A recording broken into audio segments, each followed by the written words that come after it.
Learners licence ഇല്ലാതെ പൊതുനിരത്തിൽ ഒറ്റയ്ക്ക് വാഹനം ഓടിക്കുന്നതോ സ്വയം ഓടിക്കാൻ പഠിക്കുന്നതോ ശിക്ഷാർഹമാണ്. ഒറ്റയ്ക്കുള്ള ഡ്രൈവിംഗ് പഠനം സുരക്ഷിതമല്ല.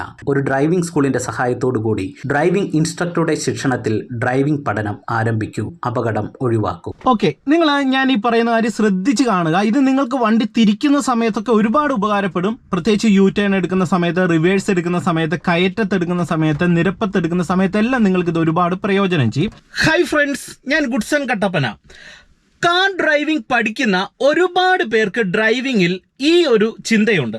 ഞാൻ ഒരുപാട് പ്രാക്ടീസ് എടുത്തിട്ടും എനിക്ക് ഡ്രൈവിംഗിൽ ഇതുവരെ ഒരു മാറ്റം കൊണ്ടുവരാനായിട്ട് കഴിയുന്നില്ല. നിങ്ങൾ കാർ ഡ്രൈവിംഗിൽ മറ്റേതൊരു കാര്യം പഠിച്ചെടുക്കുന്നതിനേക്കാൾ കൂടുതൽ പ്രാധാന്യം നൽകി ഡ്രൈവിംഗിൽ പ്രാക്ടീസ് എടുക്കേണ്ട ഒരു കാര്യമുണ്ട്. നിങ്ങൾ കാർ ഡ്രൈവ് ചെയ്യുന്ന സമയത്ത് ഈ ഒരു കാര്യം നിങ്ങൾ ശ്രദ്ധിച്ചിട്ടുണ്ടോ? അതായത് നിങ്ങൾ ഒരു വണ്ടി സ്റ്റാർട്ട് ചെയ്ത് കിട്ടിക്കഴിഞ്ഞാൽ എല്ലാ ഗിയറും ഇട്ട് അത്യാവശ്യം നിങ്ങൾ വാഹനം ഡ്രൈവ് ചെയ്യും. എന്നാൽ നിങ്ങളുടെ വണ്ടി ഒരിടത്ത് കൊണ്ടുപോയി തിരിക്കേണ്ട ഒരു സിറ്റുവേഷൻ വരുന്നു, അല്ലെങ്കിൽ വണ്ടി ഒന്ന് റിവേഴ്സ് എടുക്കേണ്ട സിറ്റുവേഷൻ വരുന്നു, അല്ലെങ്കിൽ വാഹനം പതുക്കെ നിരപ്പ് റോഡുകളിലും കയറ്റങ്ങളിലും ഓടിക്കേണ്ട സിറ്റുവേഷനും പതുക്കെ സ്ലോ ചെയ്യേണ്ട സിറ്റുവേഷനും വരുന്നു. ഇങ്ങനെയുള്ള സാഹചര്യം വരുമ്പോൾ നിങ്ങൾക്ക് വണ്ടി കൺട്രോളിൽ കിട്ടത്തില്ല, വണ്ടി നിരന്തരം ഓഫായി പോകും. അപ്പോൾ ഈ ഒരു പ്രോബ്ലമാണ് നിങ്ങൾ പരിഹരിക്കേണ്ടത്, പ്രാക്ടീസ് എടുക്കേണ്ടത്. അപ്പോൾ അതിന് ചില ടെക്നിക്കുകളുണ്ട്, അതാണ് നിങ്ങളെ കാണിച്ചു തരുന്നത്. വീഡിയോ ഉപകാരപ്പെട്ടാൽ കൂട്ടുകാർക്ക് ഷെയർ ചെയ്യുക. ചാനൽ സബ്സ്ക്രൈബ് ചെയ്യാത്തതുണ്ടെങ്കിൽ ഒന്ന് സബ്സ്ക്രൈബ് ചെയ്ത് സപ്പോർട്ട് നൽകുക. ഓക്കെ, ഞാൻ ഈ പറയുന്ന കാര്യം ശ്രദ്ധിച്ച് കാണുക. ഇത് നിങ്ങൾക്ക് വണ്ടി തിരിക്കുന്ന സമയത്തൊക്കെ ഒരുപാട് ഉപകാരപ്പെടും. പ്രത്യേകിച്ച് യു ടേൺ എടുക്കുന്ന സമയത്ത്, റിവേഴ്സ് എടുക്കുന്ന സമയത്ത്, കയറ്റത്തെടുക്കുന്ന സമയത്ത്, നിരപ്പത്തെടുക്കുന്ന സമയത്തെല്ലാം നിങ്ങൾക്ക് ഇത് ഒരുപാട് പ്രയോജനം ചെയ്യും. നിങ്ങൾ ശ്രദ്ധിച്ച് കാണുക. അതായത് ഇപ്പം ഞാൻ എൻ്റെ വണ്ടി ഇവിടെ സ്റ്റാർട്ട് ചെയ്തെടുക്കുകയാണ്. എൻ്റെ കാല് ബ്രേക്കിലേക്ക് എടുത്ത് വെക്കുന്നു, ക്ലച്ച് പൂർണ്ണമായിട്ട് ചവിട്ടി നമ്മൾ താക്കോൽ ഓൺ ചെയ്യുകയാണ്. ശേഷം എന്ത് ചെയ്യുന്നു, വണ്ടി ഞാനിവിടെ സ്റ്റാർട്ട് ചെയ്യുന്നു. കൃത്യമായിട്ട് ഫസ്റ്റ് ഗിയർ കൊടുക്കുന്നു. ഹാൻഡ് ബ്രേക്ക് ഞാൻ പൂർണ്ണമായിട്ട് റിലീസ് ചെയ്തിട്ടുണ്ട്. ഓക്കെ, ഇവിടെ നിങ്ങൾ മനസ്സിലാക്കേണ്ടത്, നമ്മളൊരു വാഹനം മുന്നോട്ടെടുക്കാനും അതുപോലെ തന്നെ ഒരു വണ്ടിയെ സ്ലോ ചെയ്യുന്ന വിധവും നിങ്ങൾ പഠിക്കണം.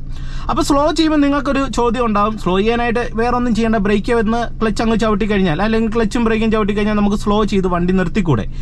തീർച്ചയായിട്ടും വണ്ടി നിർത്താം. എന്നാൽ ഡ്രൈവ് ചെയ്യുന്ന സമയത്ത് ഒരുപാട് ഡ്രൈവേഴ്സ് ചെയ്യുന്ന ചില ടെക്നിക്കുകളുണ്ട്. ഈ ക്ലച്ചും ബ്രേക്കും ഒക്കെ യൂസ് ചെയ്യുന്ന സമയത്ത് നിങ്ങളിൽ പല ആൾക്കാർക്ക് അതിനെക്കുറിച്ച് ഒരു കറക്റ്റ് ആയിട്ടുള്ള ഒരു ധാരണ പലർക്കും ഉണ്ടാകില്ല. കാരണം അത് വാഹന ദീർഘകാലങ്ങളിലൂടെ ഓടിച്ച് പരിചയമുള്ള ഡ്രൈവേഴ്സ് ചെയ്യുന്ന മെത്തേഡുകളാണ്. അത് ഞാൻ നിങ്ങളെ ഒന്ന് കാണിച്ചു തരാം. ഇപ്പോൾ ഇവിടുന്ന് നിരപ്പായിട്ടുള്ള പ്രതലത്തിലാണ് ഞാൻ വണ്ടി എടുക്കുന്നത്. നിരപ്പായിട്ടുള്ള പ്രതലത്തിലാണെങ്കിൽ നിങ്ങൾ വേറൊന്നും ചിന്തിക്കേണ്ട, ബ്രേക്ക് എന്ന് കാലെടുത്ത് മാറ്റിക്കുക. അതായത് ആക്സിലറേറ്റർ പെഡലിലേക്ക് വെക്കുക. രണ്ടാമത്തെ സ്റ്റെപ്പ് എന്ന് പറയുന്നത്, നമ്മൾ ക്ലച്ചിൽ നിന്ന് പതുക്കെ കാല് റിലീസ് ചെയ്ത് വരിക. റിലീസ് ചെയ്ത് വരുമ്പോൾ ഇതുകൊണ്ട് ഇതുപോലെ വണ്ടി അനങ്ങും. നിങ്ങൾ ക്ലച്ചെ മാത്രമായി വണ്ടിയെ നീക്കാതിരിക്കുക. ഇത് ഞാൻ ഇങ്ങനെ പറയുന്നത്, നമുക്കൊരു കയറ്റമോ ഗട്ടറോ ഒക്കെ വന്നു കഴിഞ്ഞാൽ നിങ്ങൾ ഈ സെയിം മെത്തേഡ് തന്നെ ചെയ്യും. അതായത് ക്ലച്ചെ മാത്രം നീക്കുക, ആക്സിലറേഷൻ കൊടുക്കത്തില്ല. അപ്പോൾ അങ്ങനെ നീക്കുന്ന സമയത്ത് കയറ്റമോ ഗട്ടറോ അല്ലെങ്കിൽ നമ്മുടെ വണ്ടിയുടെ ബാക്കിലെ ടയർ ചെറിയൊരു കുഴിയിലൊക്കെയാണ് കിടക്കുന്നതെങ്കിൽ വണ്ടി മുന്നോട്ട് നീങ്ങത്തില്ല, വണ്ടി ഓഫായി പോകും. നിങ്ങൾ പഠിക്കുന്ന രീതി അതായതുകൊണ്ട്. അപ്പോൾ എന്ത് ചെയ്യണം, നിങ്ങളിപ്പോൾ ബ്രേക്ക് എന്ന കാലെടുക്കുക, ആക്സിലറേറ്റർ പെഡലിലേക്ക് വെക്കുക. എന്നിട്ട് ക്ലച്ചിൽ നിന്ന് പതുക്കെ കാല് റിലീസ് ചെയ്ത് വണ്ടി മൂവ് ആകാൻ തുടങ്ങുന്നത് തൊട്ട് പുറകിലത്തെ പോയിന്റ് ഏതാണോ ആ പോയിന്റ് ഒന്ന് ബാലൻസ് ചെയ്ത് വെക്കുക. എന്നിട്ട് നിങ്ങൾ അടുത്തതായിട്ട് ചെയ്യേണ്ട സ്റ്റെപ്പ് എന്ന് പറയുന്നത് ആക്സിലറേഷൻ കൊടുക്കുക. ആക്സിലറേഷൻ കൊടുക്കുന്ന സമയത്ത് ഒരു കാരണവശാലും ചവിട്ടി ആക്സിലറേഷൻ കൊടുക്കരുത്. അപ്പോൾ വല്ലാത്തൊരു സൗണ്ടോട് കൂടിയായിരിക്കും വാഹനം മുന്നോട്ട് എടുക്കുന്നത്. അങ്ങനെ ചെയ്യാൻ പാടില്ല. അതിന് നിങ്ങൾ ആക്സിലറേഷൻ കൊടുക്കുന്ന സമയത്ത് ഇത് ലൈറ്റ് ആയിട്ട് ഒന്നെങ്കിൽ ഒന്ന് തൊട്ട് ആക്സിലറേഷൻ കൊടുക്കുക. കൊടുക്കുന്ന സമയത്ത് ഒന്ന് പമ്പ് ചെയ്ത് ആക്സിലറേഷൻ കൊടുക്കുകയാണെങ്കിൽ ഒരു ഏങ് സൗണ്ടോട് കൂടി കൊടുക്കുകയാണെങ്കിൽ വണ്ടി എടുക്കുമ്പോൾ നമുക്ക് സ്മൂത്ത് ആയിട്ട് വണ്ടി എടുക്കുക. അത് നിങ്ങൾ നോക്കുക, ആക്സിലറേഷൻ ഞാൻ ലൈറ്റ് ആയിട്ടൊന്ന് കൊടുത്തു പിടിച്ചിട്ട് എന്ത് ചെയ്യുന്നു, ഈ ഹാഫ് ക്ലച്ച് പോയിന്റിൽ നിന്ന് ഞാൻ എന്ത് ചെയ്യുന്നു, പതിയെ കാല് റിലീസ് ചെയ്യാണ്. കാല് റിലീസ് ചെയ്യുന്ന സമയത്ത് നിങ്ങൾ പെട്ടെന്നാണ് കാല് റിലീസ് ചെയ്യുന്നതെങ്കിൽ വണ്ടി മുന്നോട്ട് ജമ്പ് ചെയ്യും.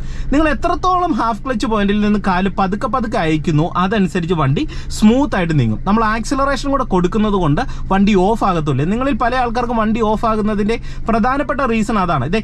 ആക്സിലറേഷൻ ലൈറ്റായിട്ട് മുന്നോട്ട് കൊടുത്തു പിടിച്ചുകൊണ്ട് ഈ ഹാഫ് ക്ലച്ച് പോയിന്റിൽ നിന്ന് പതിയാണ് കാലയക്കുന്നത്. അപ്പം നമ്മുടെ വണ്ടി ഉണ്ട് ഇതുപോലെ മുന്നോട്ട് നീങ്ങി. ഇനി വണ്ടി സ്ലോ ചെയ്യാനായിട്ട് എന്ത് ചെയ്യണം, നിങ്ങൾ ക്ലച്ച് താഴോട്ട് താഴ്ത്തി ആ ഹാഫ് ക്ലച്ച് പോയിന്റിന് കഴിഞ്ഞ് ഒരു പൊടിക്ക് താഴോട്ട് താഴ്ത്തി ബ്രേക്കിലേക്ക് വന്നു കഴിഞ്ഞാൽ നിങ്ങളുടെ വണ്ടി ഇവിടെ നിർത്താം. ഇപ്പം ഞാൻ നിർത്തിയേക്കുന്നത് ഹാഫ് ക്ലച്ച് പോയിന്റിൽ നിന്ന് കുറച്ചും കൂടെ കാല് താഴോട്ട് താഴ്ത്തി ബ്രേക്കിലേക്ക് വന്ന് വണ്ടി നിർത്തി. അപ്പം നമ്മുടെ വണ്ടി ഓഫ് ആകത്തില്ല. പലർക്കും എന്ത് ചെയ്യും, വണ്ടി ഇതുപോലെ എടുത്തിട്ട് മുന്നോട്ട് നീങ്ങിയിട്ട് വണ്ടി നിർത്തുന്ന സമയത്ത് ബ്രേക്കേ മാത്രം ചവിട്ടണം.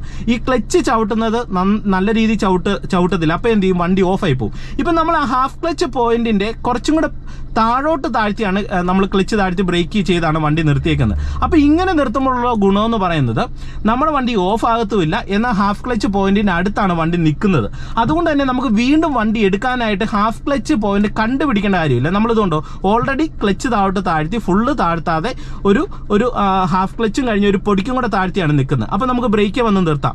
ഇനി ആക്സലറേഷൻ കൊടുത്തോണ്ട് ഇപ്പം നമ്മൾ ബാലൻസ് ചെയ്ത് നിർത്തിയ ഈ ഹാഫ് ക്ലച്ച് പോയിന്റിൽ നിന്ന് നമ്മളിതുകൊണ്ട് ഇതുപോലെ പതിയെ വണ്ടി എടുക്കുന്ന സമയത്ത് നമ്മുടെ വണ്ടി കൊണ്ട് ഇതുപോലെ നമുക്ക് മുന്നോട്ട് നീക്കാനായിട്ട് കഴിയും. ഇപ്പം നിങ്ങൾ നോക്കിയ വണ്ടി ഇങ്ങനെ നീങ്ങി.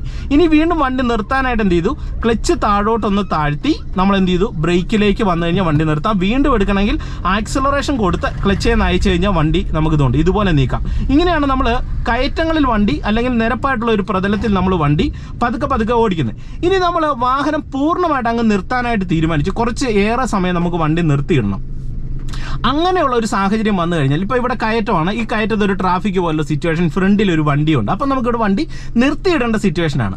അതായത് ഒരു കുറച്ച് ടൈം കഴിഞ്ഞ് അവർ എടുക്കത്തുള്ളൂ. അങ്ങനെ ഉണ്ടെങ്കിൽ എന്ത് ചെയ്യണം, നിങ്ങൾ ക്ലച്ച് പൂർണ്ണമായിട്ട് ചവിട്ടുക, ബ്രേക്കിലേക്ക് ചവിട്ടുക. അപ്പോൾ അതേ ക്ലച്ച് പൂർണ്ണമായിട്ട് ചവിട്ടണം, ഒപ്പം തന്നെ ബ്രേക്കിലേക്ക് വരിക. ഇനി നമ്മൾ പെട്ടെന്ന് എടുത്തു പോകേണ്ട സിറ്റുവേഷൻ ആണെങ്കിൽ എന്ത് ചെയ്യണം, നിങ്ങൾ ഇതുകൊണ്ടോ ഇവിടെ കയറ്റം ആയതുകൊണ്ട് നമുക്ക് വാഹനം എടുക്കുന്ന സമയത്ത് വണ്ടി ഓഫ് ആകാൻ പാടില്ല. അപ്പോൾ നമ്മൾ ഇവിടെ ബ്രേക്കിൽ നിന്ന് കാല് റിലീസ് ചെയ്താൽ വണ്ടി ബാക്കിലേക്ക് പോകും. അപ്പോൾ ഇവിടെ നിർബന്ധമായിട്ട് നമ്മൾ ബ്രേക്കിൽ കാല് വെക്കുക. എന്നിട്ട് എന്ത് ചെയ്യണം, ക്ലച്ചിൽ നിന്ന് റിലീസ് ചെയ്തു വരിക. റിലീസ് ചെയ്തു വരുന്ന സമയത്ത് വണ്ടിയുടെ സൗണ്ടിന്റെ വേരിയേഷൻ ശ്രദ്ധിക്കുക. ക്ലച്ച് റിലീസ് ചെയ്ത് വരുന്നു, വണ്ടിയുടെ സൗണ്ടിന് ചെറിയ വേരിയേഷൻ വന്നു. ആദ്യത്തെ വേരിയേഷൻ അല്ലെങ്കിൽ വിറയൽ പോയിന്റ് ഏതാണോ അതാണ് നിങ്ങൾ ബാലൻസ് ചെയ്യേണ്ടത്. ഇതിന് ശേഷവും വിറയൽ പോയിന്റ് വരും, അത് വണ്ടി ഓഫ് ആയി പോകുന്ന സാഹചര്യം ഉണ്ടാകും. അപ്പോൾ ഈ വിറയൽ പോയിന്റ് ഞാൻ ബാലൻസ് ചെയ്യുന്നു. എന്നിട്ട് പതിയെ ബ്രേക്കിൽ നിന്ന് ഒന്ന് അയച്ചു നോക്കുകയാണ്. അയച്ചു നോക്കുന്ന സമയത്ത് ചെറിയ കയറ്റമാണെങ്കിൽ വണ്ടി അവിടെ ഹാഫ് ക്ലച്ചിൽ തന്നെ നിൽക്കും. അപ്പോൾ ഇതുകൊണ്ട് ഇവിടെ നിന്നിട്ടുണ്ട്. എന്നിട്ട് എന്ത് ചെയ്തു, ആക്സിലറേഷൻ മുന്നോട്ട് ഞാൻ കൊടുത്തോണ്ട് ഈ ഹാഫ് ക്ലച്ച് പോയിന്റിൽ നിന്ന് നമ്മളിതുകൊണ്ട് ഇങ്ങോട്ട് അയക്കുമ്പോൾ വണ്ടി നീങ്ങി. ഇനി വണ്ടി ഇവിടെ ഒന്ന് സ്ലോ ചെയ്യണമെന്ന് തോന്നിയാൽ ക്ലച്ച് പതിയെ താഴോട്ട് താഴ്ത്തി ആ ഹാഫ് ക്ലച്ചിന്റെ പോയിന്റിലേക്ക് വരും.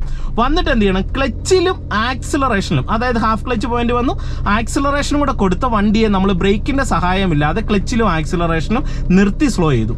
ഞാൻ പറഞ്ഞ പോയിന്റ് പിടി കിട്ടിയോ? വീണ്ടും ആക്സിലറേഷൻ കൊടുത്ത് ക്ലച്ച് റിലീസ് ചെയ്ത് വണ്ടിയെ നമ്മളിങ്ങനെ നീക്കി.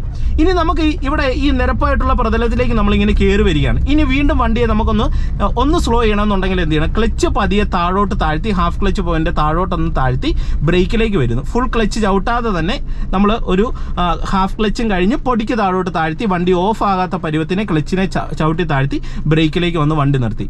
വീണ്ടും എടുക്കുന്ന സമയത്ത് എന്ത് ചെയ്യുന്നു, ആക്സിലറേഷൻ കൊടുക്കുന്നു. ആ സെയിം ടൈമിൽ തന്നെ ക്ലച്ചിൽ നിന്ന് ഒരു പൊടിക്ക് റിലീസ് ചെയ്ത് ഹാഫ് ക്ലച്ച് പോയിന്റും ആക്സിലറേഷനും ഇതുകൊണ്ട് ബാലൻസ് ചെയ്യുന്നുണ്ട്. ഇങ്ങനെ നിങ്ങളുടെ വണ്ടിയെ ക്ലച്ചിലും ആക്സിലറേഷനും ബാലൻസ് ചെയ്യണം. ഇത് വേഗത്തിൽ പഠിച്ചെടുക്കണം.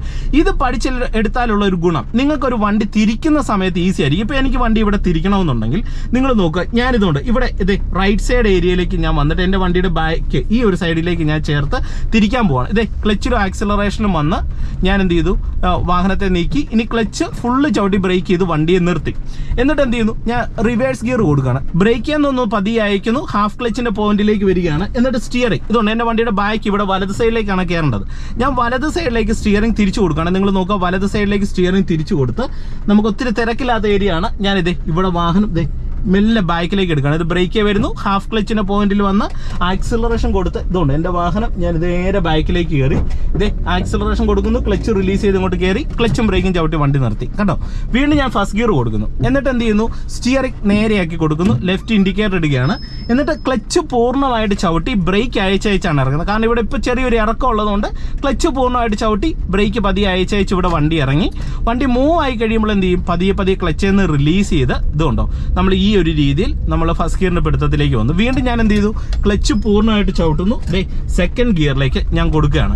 അപ്പം നിങ്ങൾ ഇത് പഠിക്കണം. ഇത് പഠിച്ചു കഴിഞ്ഞാൽ ഒരുപാട് നിങ്ങൾക്ക് പ്രയോജനം ചെയ്യും. ഈ ഒരു ബാലൻസിങ് നിങ്ങൾക്ക് ഡ്രൈവിംഗിൽ ലഭിക്കണം. അതായത് നിങ്ങളുടെ പെഡലുകളുടെ പ്രോപ്പർ ബാലൻസിങ് എന്നുള്ളത്.